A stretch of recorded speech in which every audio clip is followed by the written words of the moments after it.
നിങ്ങളുടെ favourite shows ഇനി ഒരിക്കലും മിസ്സാവില്ല. ഇപ്പോൾ C5-ലൂടെ കാണും നിങ്ങളുടെ ഫേവറേറ്റ് ഷോ തികച്ചും സൗജന്യമായി.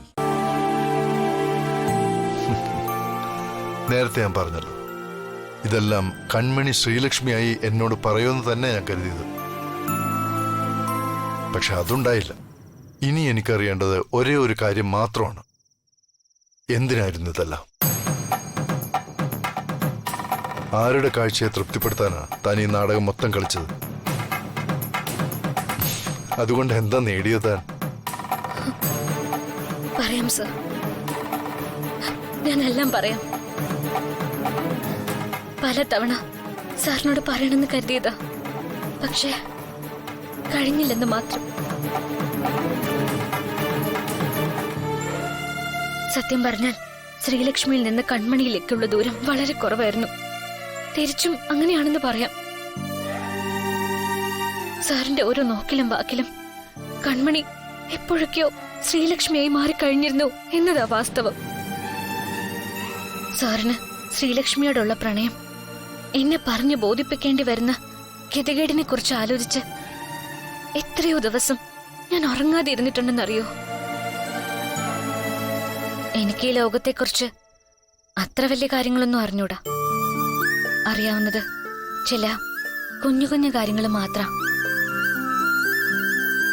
ഏറ്റവും വലിയ സന്തോഷ നിമിഷം ഞാൻ സാറിനോടൊപ്പം ഉണ്ടായിരുന്ന നിമിഷങ്ങൾ മാത്രമായിരുന്നു.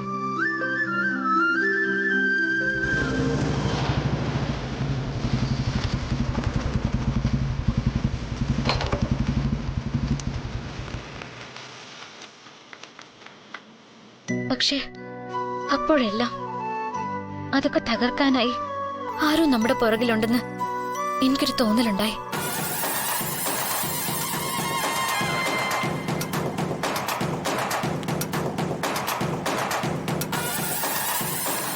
എന്റെ പൊട്ടിച്ചിരികളെല്ലാം കണ്ണീരിൽ അവസാനിക്കുമെന്ന പേടിയായിരുന്നു എനിക്ക്. ആ പേടി മാറ്റാനാ ഞാൻ കൺമണിയായി വേഷം പകർന്ന് ആടിയതും. Very good.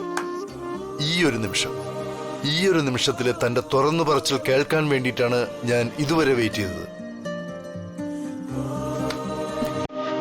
ശ്രീലക്ഷ്മി പറ, എന്തിനായിരുന്നു താൻ കൺമണിയായിട്ട് എന്റെ മുന്നിൽ വേഷം കെട്ടിയത്?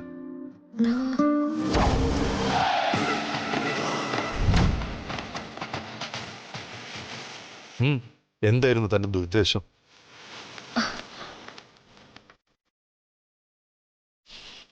അതിന്റെ കാരണം ഞാൻ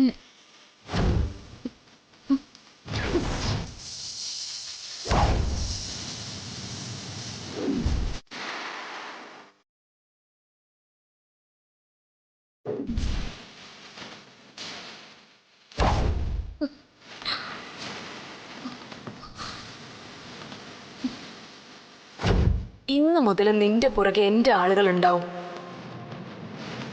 ഈ പറഞ്ഞതിനപ്പുറം വേറെ എന്തെങ്കിലും സംഭവിച്ചാല് ആദ്യം കൊല്ലുന്നത് നിന്നെ ആയിരിക്കും. ഡൗൺലോഡ് ചെയ്യൂ C5 ആപ്പ്. കാണൂ എല്ലാ എപ്പിസോഡുകളും സൗജന്യമായി.